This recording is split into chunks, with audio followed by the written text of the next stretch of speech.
Omaganatimidandasya Vinanjana Salakaya Rakshunmilitam Jena Tasmai Sri Gurave Namaha Sri Chaitanya Manobhishtam Sapitam Jena Bhuta Swayam Rupakada Mayam Dadati Swapadantikam Vandehum Sri Guru Sri Juta Parakamalam Sri Guru Vaishnavamscha Sri Rupam Sagradatam Sahagana Ragana Dhanvitantam Sajivam Sadvaitam Savadutam Parijana Sahitam Krishna Chaitanya Devam Sri Radha Krishna Padan Sahagana Lalita Sri Vishakan Vitangscha He Krishna Karuna Sindho Dinabando Jagatpate Gopesha Gopika Kanta Radha Kanta Namostute Sapta Kanchana Gaurangi Radhe Vrindavaneshwari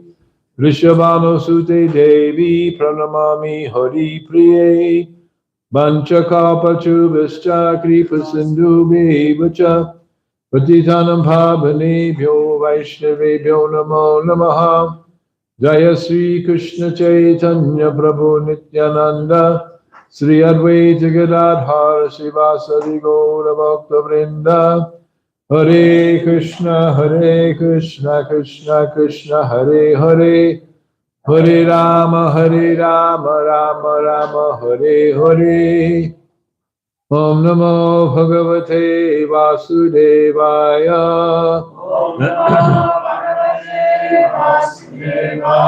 Om Namo Bhagavate Vasudevaya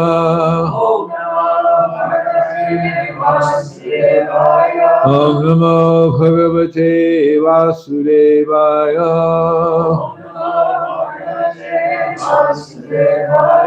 Narayanam Namaskritya Naramachaiva Narottamam Devim Saraswatim Vyasam Tato Jayam Udiraye Nasta Presho Bhadreshu Nityam Bhagavad Shevaya Bhagavad Uttama Shloke Bhakti Bhavati Naistaki.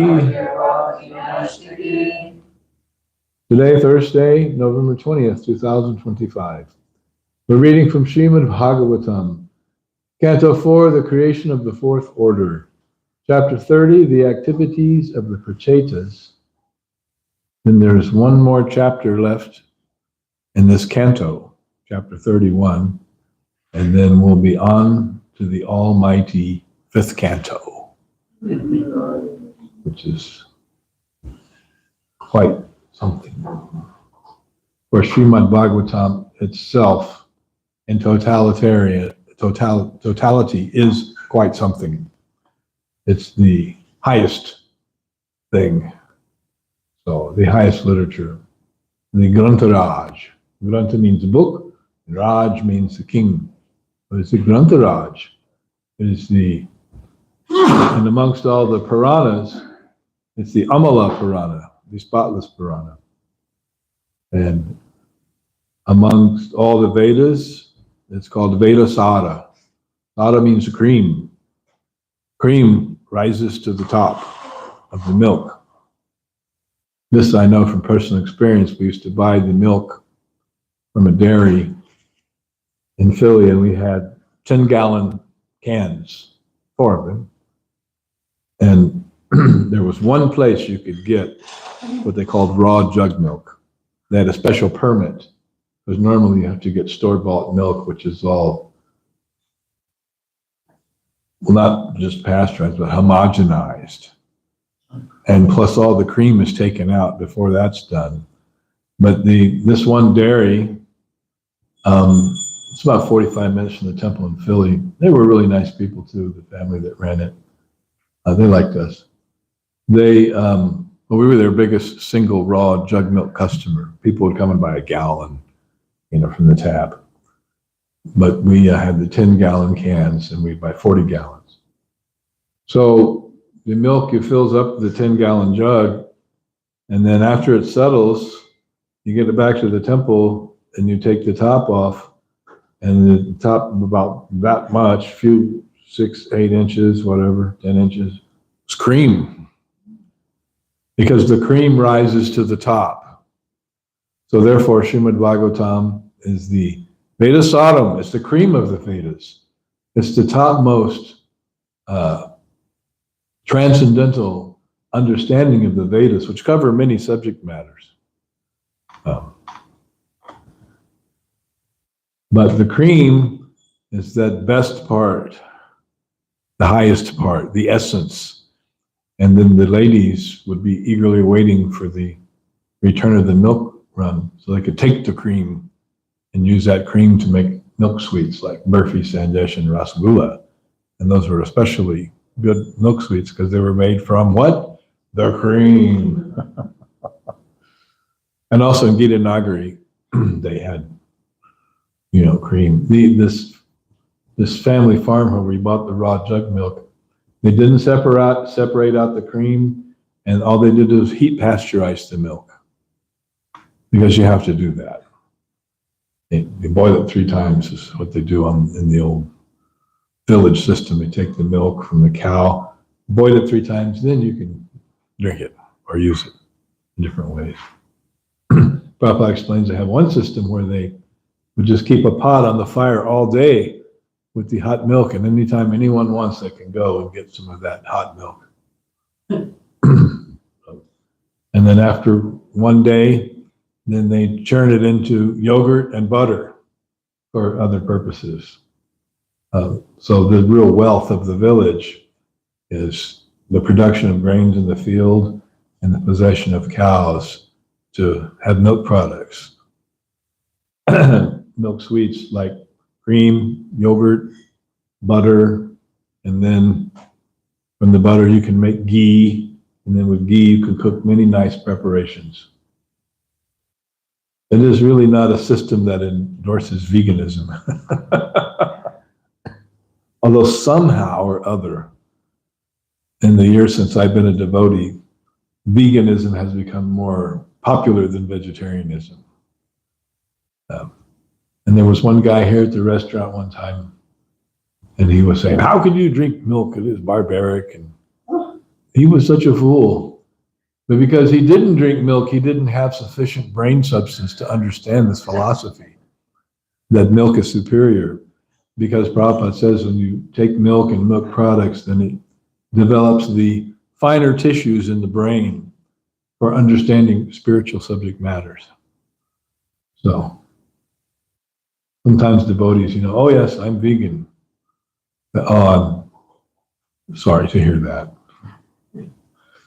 You cannot understand. You're not developing your finer tissues in the brain by taking the super nutritious milk. All right. So today, text 36. Yatra Narayana Sakshad Bhagavan Yasinam Gatihi Samstuyate Sat Katasu Mukta Sangai Punak Punak. The third line's a little tricky. Yatra Narayana Sakshad Bhagavan Yasinam Gati Samstuyate Sat Katasu. It's 1 or 2 syllables short. That's why it's difficult. Samstu yate sat katasu, but on that melody and rhythm we're singing, it doesn't quite fit. Mukta sangai punak punak yatra narayana sakshad Bhagavan yasinam gati samstu yate sat katasu Mukta sangai punak punak.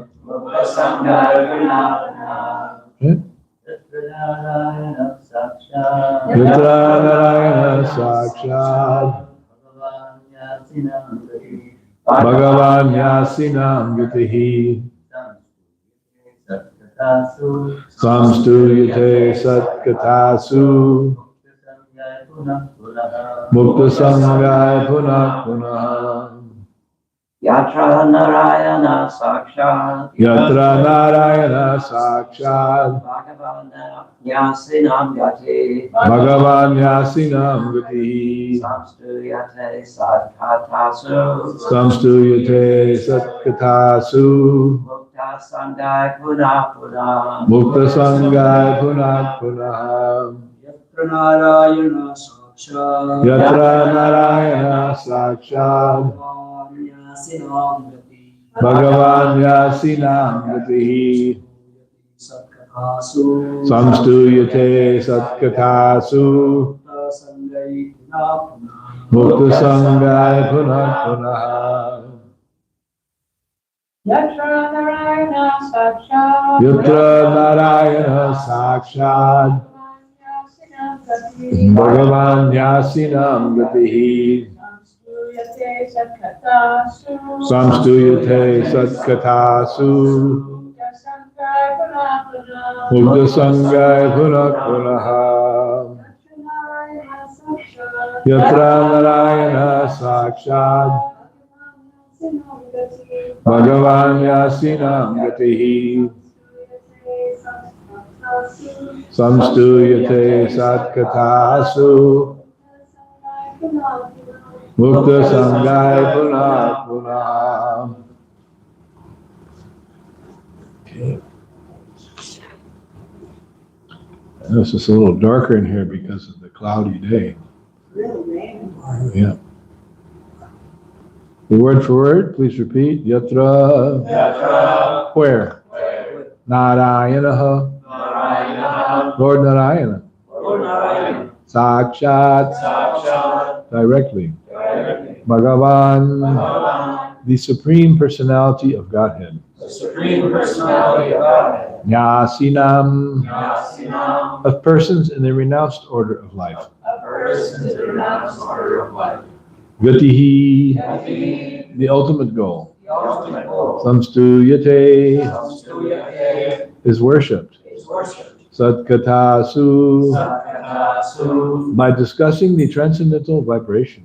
by discussing the transcendental vibration Mukta Sangai. Sangay By those who are liberated from material contamination. by those who are liberated from material contamination Punak Punaha. Again and again. again and again. Translation by His Divine Grace, Srila Prabhupada.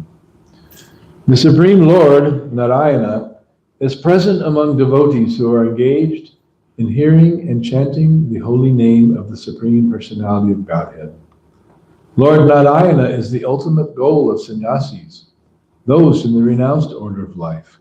And Narayana is worshipped through this Sankirtana movement by those who are liberated from material contamination.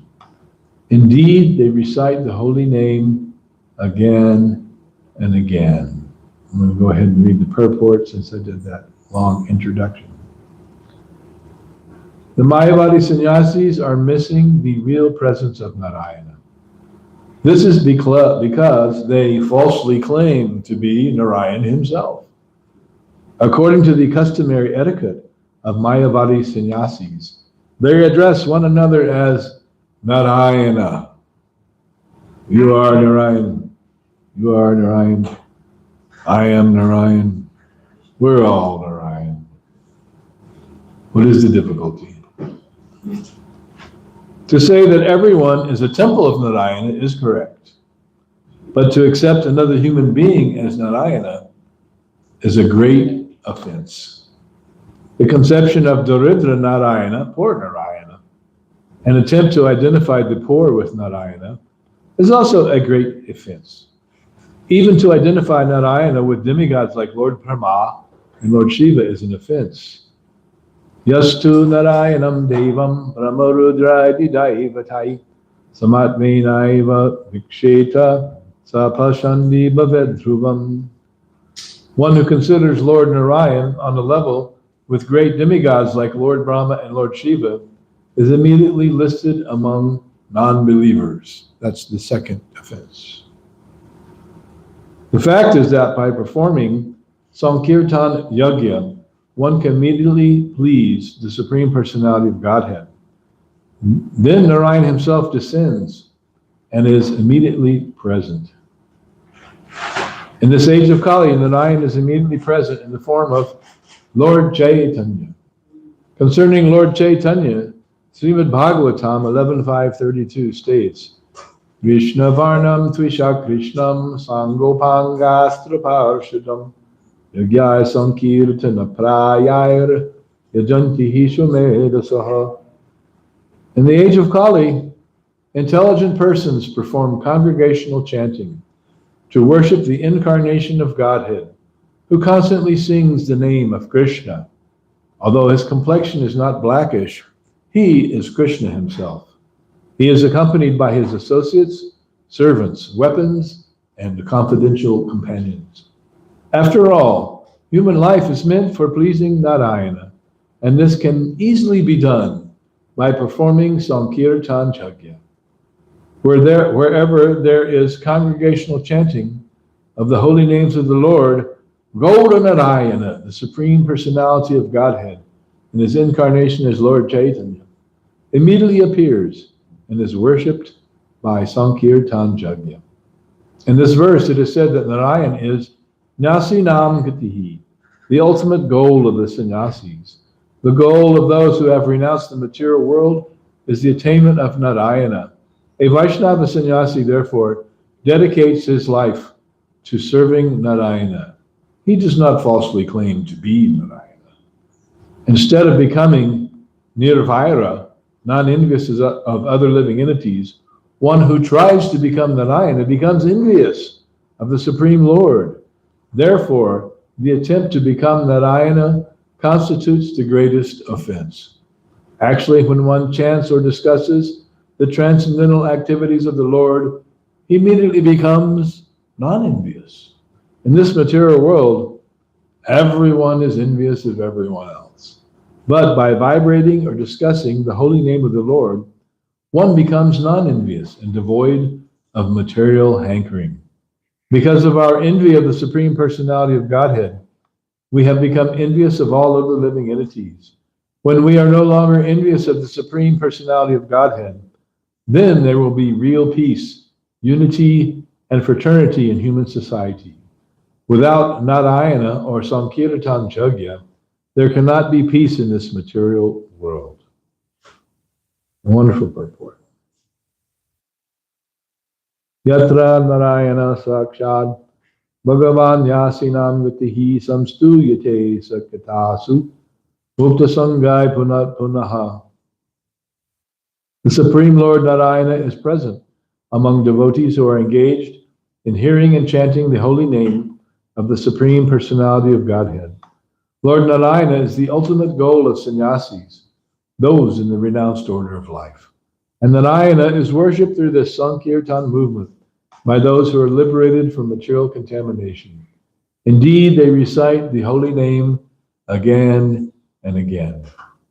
Mukum karoti bachalam hangam lagayate girim jat kripa tamaham bande Sri Gurum Dinotarinum Paramananda Maharam.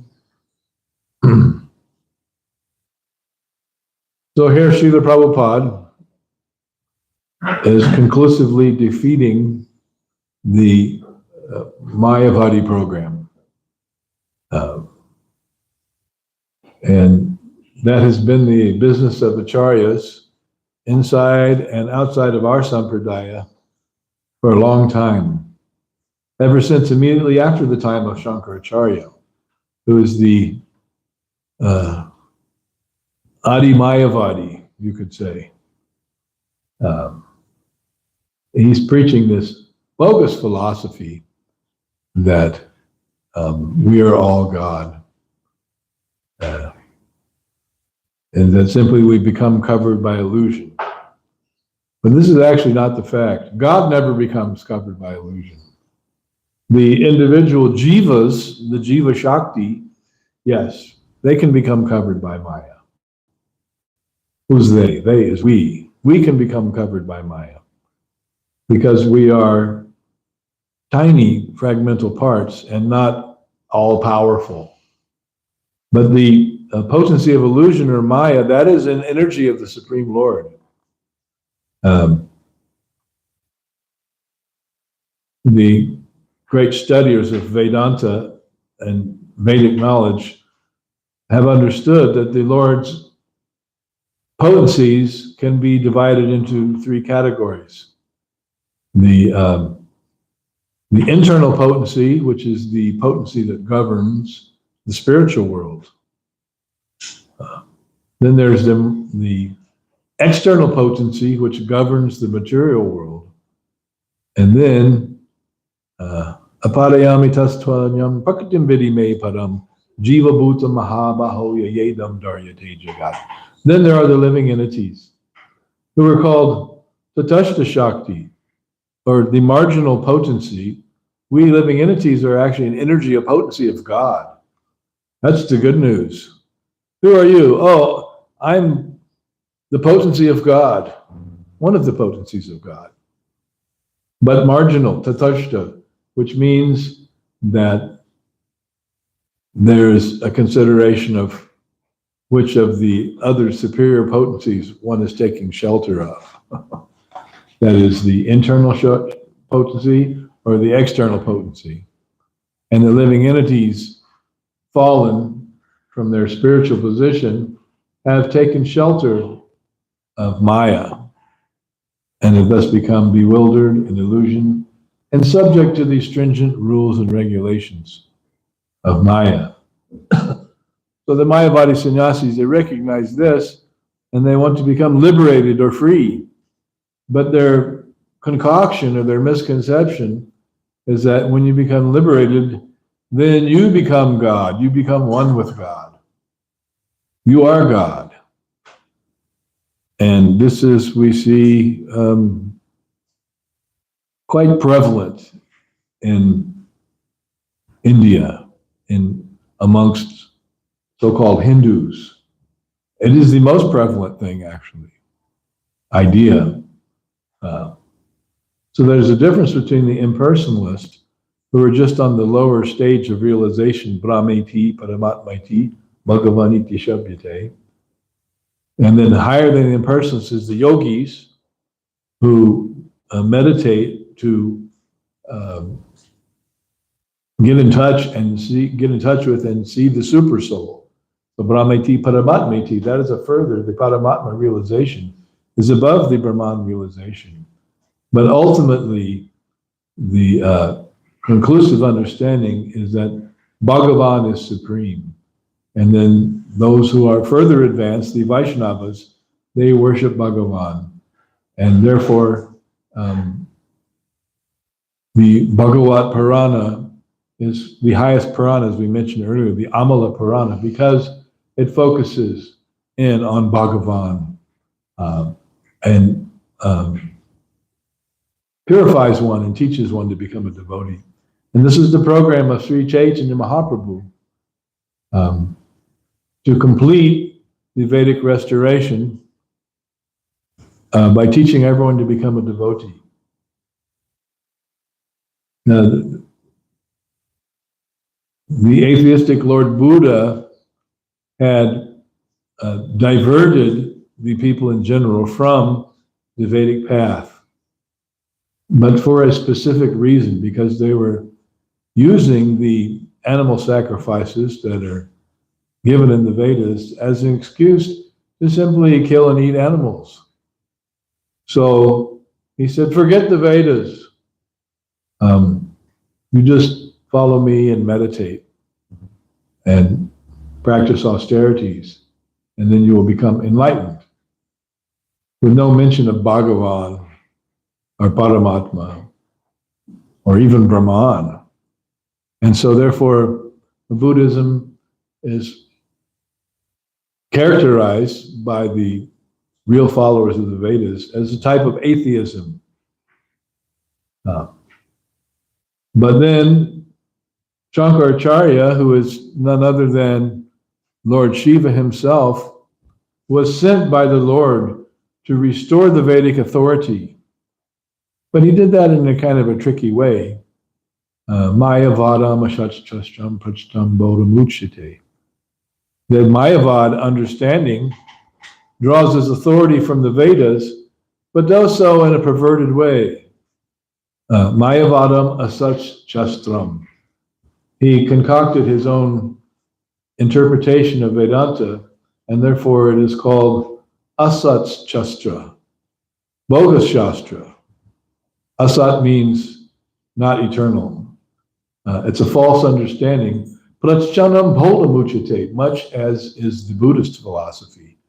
And it's a kind of a covered Buddhism. But why would he do that? Because it appealed to the Buddhists, who are atheistic. So merging into Brahman is more Vedic than rejecting the Vedas. So it became very attractive to even for those who had already rejected the Vedas. And Shankaracharya is a good preacher, really influential preacher. I mean, he's Lord Shiva, pretty powerful. So he was able to influence the entire Indian subcontinent. And thus Buddhism took shelter in other countries, influenced in other places where the Vedic culture was no longer reaching, like you find all throughout Asia, and Thailand, and Cambodia, and Myanmar, and all these kinds of places, as well as other places, China, Japan, Korea, many places. The Buddhist philosophy is still influential there, and there's no reach of the Vedic culture.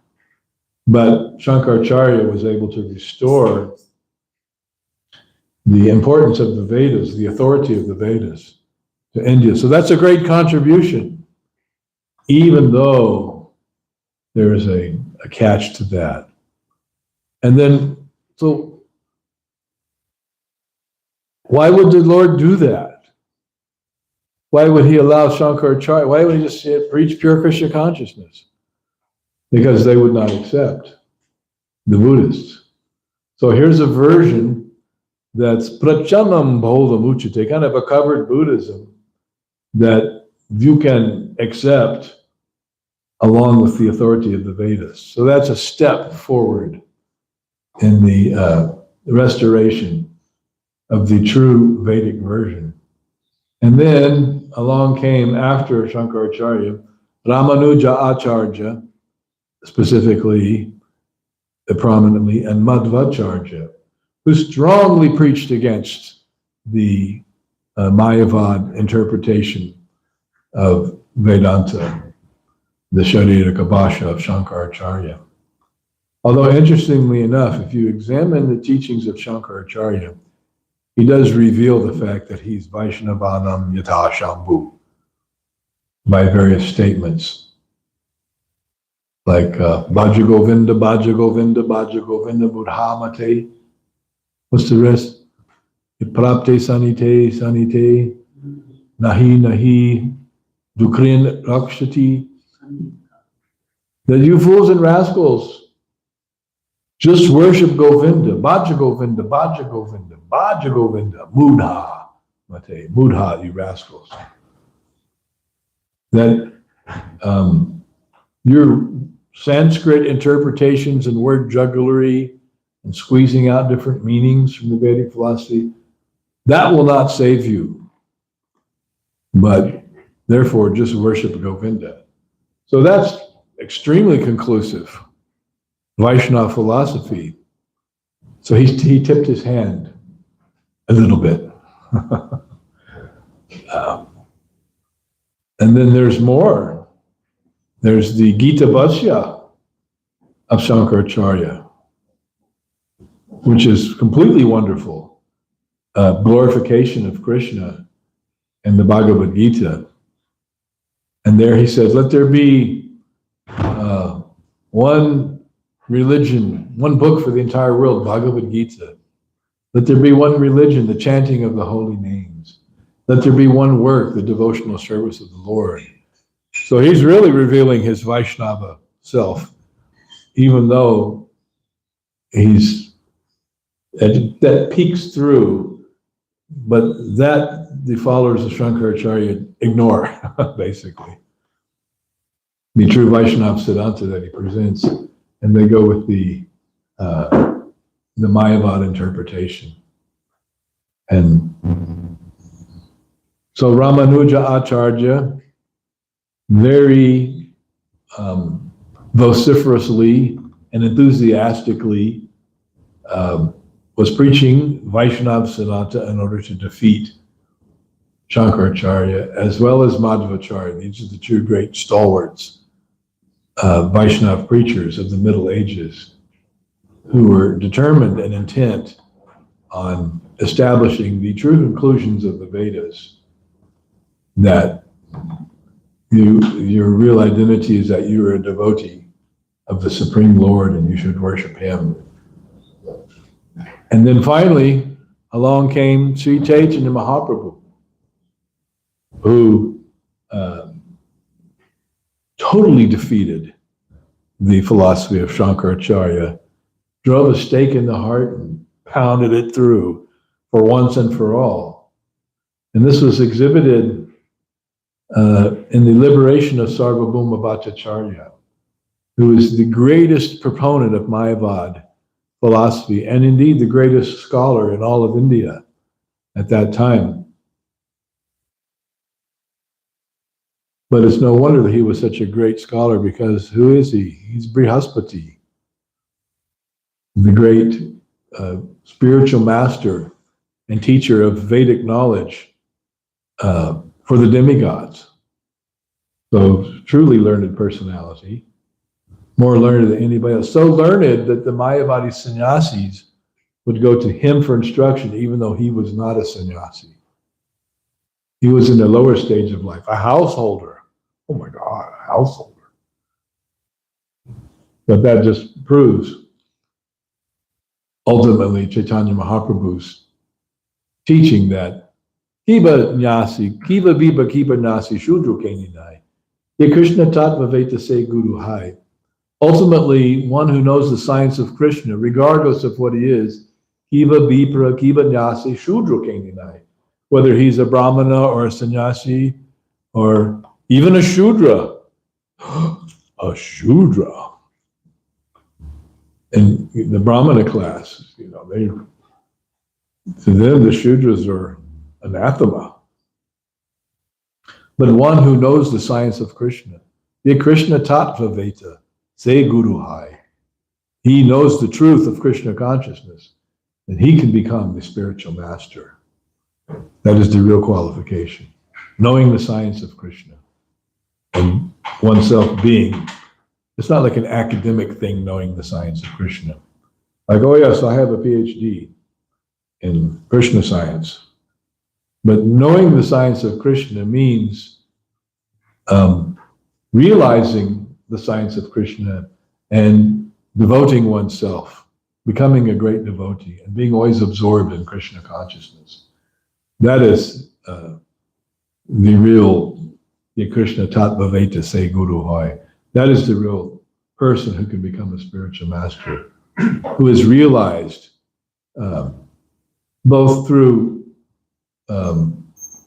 study, but also through practice of Krishna consciousness and submitting oneself to his spiritual master. So therefore, when Chaitanya Mahaprabhu, he traveled throughout South India, after liberating Sarvabhauma Bhattacharya through a discussion of Vedanta, Sarvabhauma told him, when you go on your tour, you have to see Ramananda Roy. Now, Ramananda Roy, he was in the Shudra Varna, and he was acting as an administrative specialist in the governor of Madras for Maharaj Prataparudra. But despite that, being in a high government position, he was a great devotee of Krishna. And why would he not be? Because who is Ramananda Roy? He is Vishaka Devi, who was the topmost associate of Srimati Radharani and Vrindavan. The two best friends of Radharani are Lalita and Vishaka. You hear that? So Lalita and Vishaka. Yes, indeed. Now we know who you are. So he is Vishaka, but appearing in the form of Ramananda Roy, but he had mined all the conclusive truths of Vedic knowledge. And don't think that just because the gopis are like cowherd girls from the village, that they're just ignorant villagers.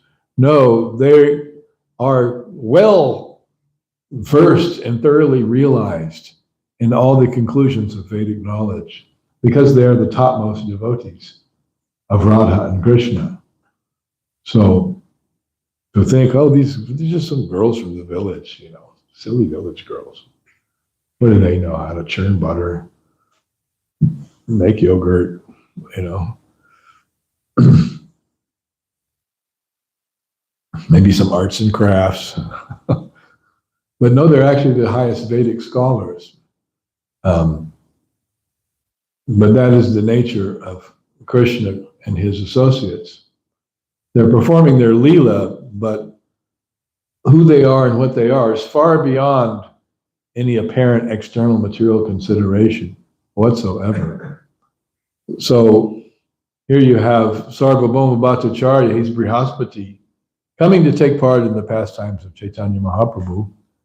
And here you have Ramananda Roy, who's Vishaka, coming to take part in the pastimes of Sri Chaitanya Mahaprabhu.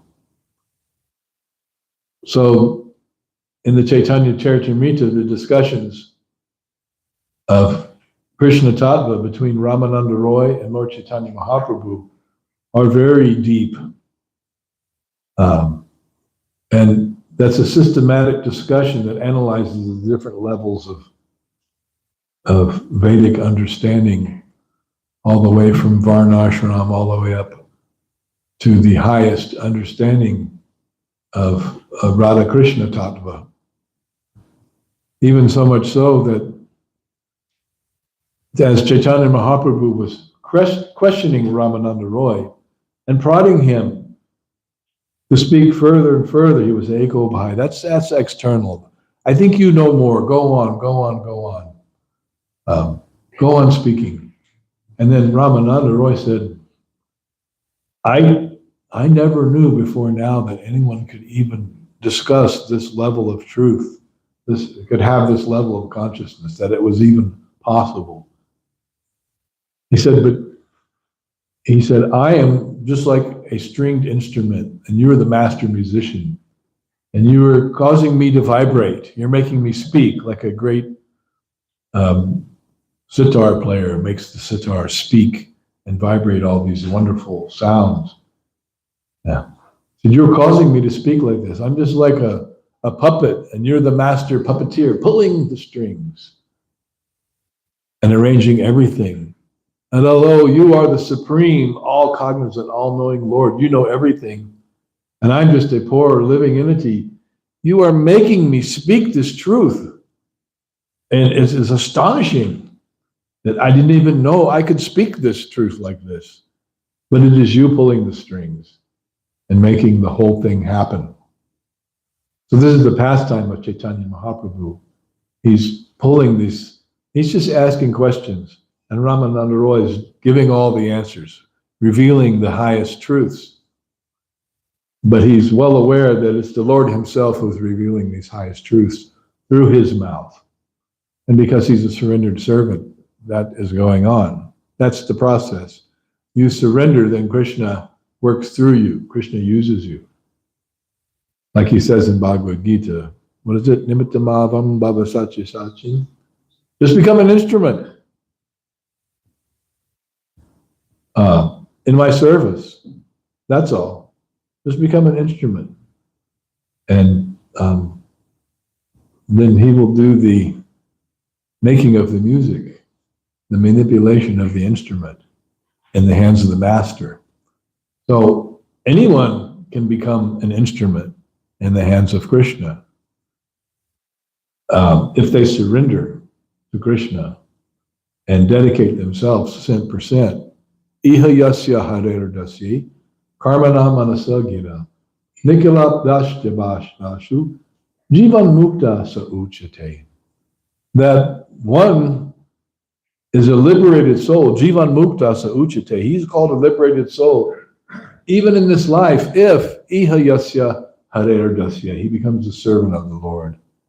Karmana manasa gira, utilizing his activities, his body, karmana, manasa, his mind, gira, his power of speech, which clearly Ramananda Roy was very expertly using his power of speech in the service of Chaitanya Mahaprabhu, then such a person is liberated, even though still living in this body in the material world. That means before going back home, back to Godhead. What to speak of afterwards. But even while still having this material body, and as we all know, this material body, it is a bummer. Is it not? We were just discussing that earlier. How this material body is literally and figuratively a bag of stool. Both literally, cut it open, you'll see. But figuratively as well, it's full of it. Because it's temporary and miserable, full of different miseries, and only here for a little while. So those are all material qualities. Whereas the spiritual qualities are no misery and eternal, full of knowledge and full of bliss. What a difference. So by choosing to be Krishna conscious, we're casting our vote, as it were. They say, vote with your feet. If you don't like something, you vote by just get up and walk away, right? You cast your vote. So we're voting with not just our feet, but with our body, mind, and words. Karmana manasa gira. We're voting to not be a toy in the hands of Maya, but to become an instrument in the hands of Krishna. We're casting our vote with our life. We're putting our money where our mouth is, literally.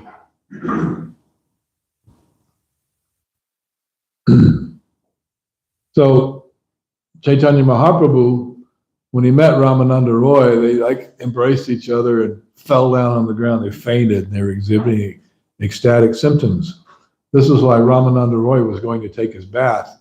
And because he's the big governor, he's accompanied by an entourage. And they're all looking like, why is this sannyasi embracing the Shudra? And why are they crying? And why are they falling on the ground? Like, what is up with that? And then they regained their normal composure and said, okay, let's meet later without all these people here, watching. We'll get together and talk privately. And that's when they had this fantastic conversation that reveals the highest limits of the love of Radha and Krishna. So Chaitanya Mahaprabhu, again, after he was further into his tour of South India, he came to Varanasi, and there was this Prakashananda Saraswati, the chief Mayavadi, and he had 10,000 Mayavadi sannyasi disciples. Imagine that. That's a lot. I mean, we have gurus in ISKCON with more disciples than that. But these are all Mayavadi sannyasis. Pretty powerful bunch. And they're bona fide Mayavadis in the sense of, they perform austerities, they study Vedanta. They're not attached to sense gratification. They're not bogies by any stretch. So they're a pretty powerful bunch. And they were the big influence there in Varanasi. And then Chaitanya Mahaprabhu came, and a couple of his associates were there, and they're chanting and dancing. And my bodies were like fools chanting and dancing, just sentimental fools. And then finally, it was arranged for Chaitanya Mahaprabhu to meet with them.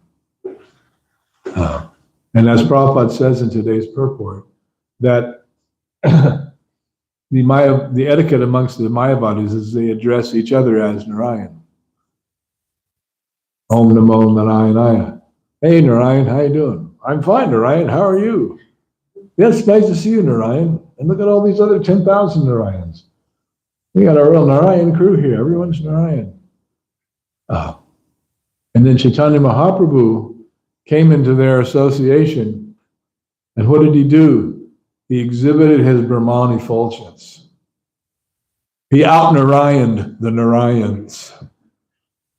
And when he exhibited his Brahman effulgence, and they were like, whoa, they'd never seen anything like that before. After all, he's the Lord himself. The Brahman effulgence is just the emanation of the effulgence from his body. But Chaitanya Mahaprabhu was not always exhibiting that. But when he did exhibit it, and they were bedazzled, and we thought we were Narayan, but you are really Narayan. Check out that effulgence. And he did that just to attract them and to bewilder them at the same time. So now they're paying attention big time to Chaitanya Mahaprabhu. Oh, this is not just the sannyasi who's chanting and dancing. He's got this dazzling effulgence. He's Narayan. And they even said that, my dear sir, you appear to be Narayan himself. Which is true. He's the source of Narayan.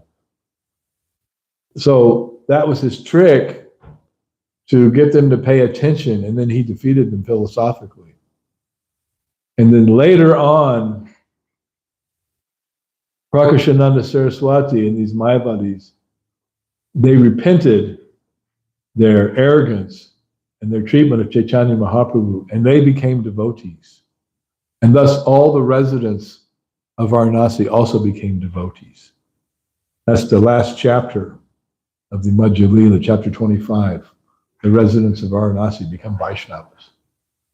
So this is the preaching of Lord Chaitanya. And so he's restoring the true Vedic understanding. Jivar Surupoi Krishnera Nityadas Krishnera Tatasta Shakti Veda Veda Prakash. This understanding that the living entity, that both the Lord is one with and different from his energies, and the living entities are one with and different from the Lord. But the real position is Krishnera Nityadas, eternally the servant of Krishna. This is the real conclusive understanding of Vedic knowledge. It is the highest understanding. And it is given also by Krishna in the Bhagavad Gita. Maya tatam idam sarvam jagadav yakta murtina matstani sarvabhutani nachaham teshvarashtitaha. I am one with and I am different from all this energy of mind that you see. So this is a conclusive understanding. And Prabhupada has very prolifically and powerfully pounded against this Mayavadi conclusion that we are all God in his books, following in the footsteps of Ramanujacharya and Madhvacharya and all the commentators of the Bhagavatam, all the Vaishnavacharyas. Even Sridhar Swami, the original commentator in Bhagavatam, who, although he was the head of the, I forget, what's the name of the Shankaracharya's Math in Jagannath Puri? The Sringeri Math is the first headquarters, but I don't know, is it called Purushottama Math? But anyway, one of the main headquarters of Shankaracharya is this monastery in Jagannath Puri. And Sridhar Swami himself was the Mahant, the head monk there at this Mayavadi monastery. And he wrote a commentary on Srimad Bhagavatam. Well, why would you want to hear a commentary by a Mayavadi sannyasi? Mayavadi Bhasya Suna Haile Nash. I mean, Lord Chaitanya says, if you listen to this Mayavadi philosophy, your Krishna consciousness is finished. Govardhan, yeah, Govardhan, thank you. But if you read the commentary of Sridhar Swami, and Chaitanya Mahaprabhu revered the commentary of Sridhar Swami, because although he was a supposed Mayavadi sannyasi, actually he was a great Vaishnava. Now who's another Mayavadi sannyasi that we know about? Lord Chaitanya himself. He took sannyas from Keshava Bharati in the Shankar Sampradaya. Another trick to trick the Mayavadis into following him. Oh, he's a Mayavadi sannyasi. Well, why? But Prakashananda Saraswati was criticizing. Oh, you're a Mayavadi sannyasi. You're one of us. Well, why are you chanting and dancing with these sentimental people? These foolish Hare Krishna people. Why are you doing that? Your duty as a Mayavadi is to study Vedanta. And then Chaitanya Mahaprabhu smoked him by that in the same way that he did Sarvabhauma Bhattacharya, by destroying the bogus interpretation that Shankaracharya has presented in the form of Sharadika Bhashya. So this is all very important. And we may say, how's it important to me? Because there's the influence of Mayavadi philosophy. Even in the Western world, many scientists and philosophers are influenced by either Buddhism or Mayavadi philosophy. And that is their, quote, spirituality. Although generally speaking, they're all sense enjoyers.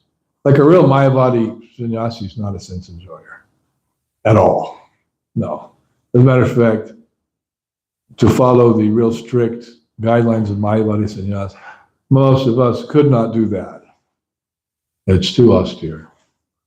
But we don't have to do it because we just follow the program of Chaitanya Mahaprabhu. Prabhupada says, this Sankirtan is very easy and it pleases the Lord. And if you want real prosperity and fraternity and peace in the world, then execute and spread this Sankirtan movement. This is very conclusive, but it's important to understand what we're up against, who we have to defeat. And no one is more insidious than the great offenders who think that they are God. Prabhupada says in the purport, to accept an ordinary human being as God, that is the greatest offense. And then to say that everyone is God, that's an even bigger offense. So, it's good to become well-trained and understand this philosophy thoroughly, the Achintya Bheda Bheda Tattva philosophy, propounded by Chaitanya Mahaprabhu, referred to by Krishna in Bhagavad Gita, and accepted by all the acharyas and great followers of Chaitanya Mahaprabhu, like the 6 Goswamis, particularly Jiva Goswami. So even though Sridhar Swami was ostensibly a Mayavadi sannyasi, like Lord Chaitanya was ostensibly a Mayavadi sannyasi, he did not follow the Mayavadi philosophy, but he preached Vaishnavism in his commentary on Srimad Bhagavatam. So this is important to understand these things, the historical perspective of our movement, where we're coming from, and what our mission is all about, both to propagate the Sankirtan movement of chanting of the holy names and defeat bogus interpretations. To defeat, to challenge, to defeat. It's like going into battle, philosophically. It's important. Prabhupada was very attentive to that. And through his books is training us to be the same. And that is part of our training and part of our mission, to convince people of the real truth and not the illusory truth that's propagated by the Shankaracharya school. All right, stop here. Questions, comments, realizations? Yes, sir.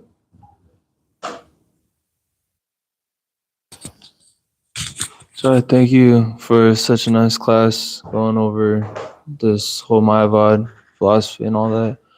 So my question is, I think it was early in the purport. It was talking about, or maybe you just brought up about Buddhism versus Mayavadi, and so I have an idea about what I'm about to ask. So we hear that both are atheistic in nature, and in some places, Prabhupada even mentions that Mayavadi is a more dangerous atheism because they cloak it through scripture. They're sneaky.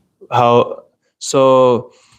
In that sense, we understand that it's more dangerous, but in another sense, we also hear that it was established to defeat Buddhism to help bring people back to scriptures. So, how, if it's more dangerous, does it help in that sense? The way I've been looking at it is that Prabhupada also mentions that to think oneself as God is the last snare of Maya.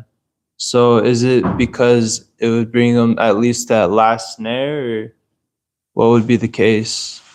Yeah, but that last snare means you're finished. You don't go beyond that. Because you're caught by Maya. And even by severe austerities and penances, one can rise to the level of Brahman. But then, Patantito Nadrita Jushmarangriha, one has to come back down. Come back down to what material activities, maybe philanthropy, opening schools and eye hospitals and, feeding the poor or whatever, things like that, but without Krishna consciousness. So again, one is entangled. One is never really free. One cannot remain there in that position of merging into the Brahman. One has to come back down. It's not eternal. It's not an eternal position. It's unsustainable. So, but one time Srila Prabhupada was asked, so Prabhupada, what is better, the Christians or the Mayavadis? And he said, well, the Mayavadis are better because they're connected to the Vedic culture. So they have an opportunity through the Vedic culture to go beyond their offenses if they get the mercy of a pure devotee, which is what Lord Chaitanya demonstrated with Sarvabhauma and with Prakashananda Saraswati and his followers. They were convertible by the mercy of a devotee, or the Lord himself in that case, who was appearing as a devotee. So, what is that saying? Better red than dead. So better something than nothing. So they have some connection, some context, and they can be convinced philosophically and also through the mercy by chanting the holy name, taking prasadam, and hearing from a Vaishnava. Then all is forgiven. Okay. It all comes out in the wash. If you take to Krishna consciousness, then that whole past is transcended. But also that's true of anyone, from any part of the world, from any conception of life, from any state of conditioning. It's possible for anyone. But their special advantage is that they are really connected to accepting the authority of the Vedas. But then when they finally understand what the true conclusion is, then they can surrender. Maybe. Okay, so Maybe in other words, it's just to kind of like get them prepped up for a Vaishnava's mercy. And Yeah, that's right. It's helpful. Okay. It's better than, of course, in one sense you could say, well, nothing is actually better because then you're not attached to any weirdo misconceptions. And you can just surrender because you hear and you accept. Prabhupada liked that about the Westerners. They don't think they know everything. I heard Mukunda Dada in Vrindavan was giving a class. He said the disease in Asia is everyone thinks they already know everything. And so you try to explain to them about Krishna consciousness. I already know that. It's like a disease. Yeah. We've known this in my family for generations. Well, you don't know anything. You're just a Westerner. But the Westerners were like, we don't know anything about anything except sense gratification and technology. So when we hear spiritual knowledge from the Vaishnavacharya, like, oh, okay, yes, we like this, we accept this, we'll surrender. Prabhupada demonstrated that. He said, just like the music school, you come to the music school and you don't know anything about music. I want to study music. Okay, $500, you can enter the music school. But if you come to the music school, say, well, I know so much. You know, I learned this from my grandfather, I learned that over here, I learned this over there, and I know so much. So, oh, okay, you can enter the music school. It's for you, it's $1,000. You have to pay more because we have to forget everything. You have to forget everything that you think you know, that you don't really know. But in order to forget that, it costs more because it's more work for the school. Clean that mess first. Yeah. You know, if it ain't broke, don't fix it. But if it's broke, you got to fix it. So, all right, so we have to stop there. We went over. Thank you. It was a good question, though. Good discussion. Srila Prabhupada ki jai. Srimad Bhagavatam ki jai.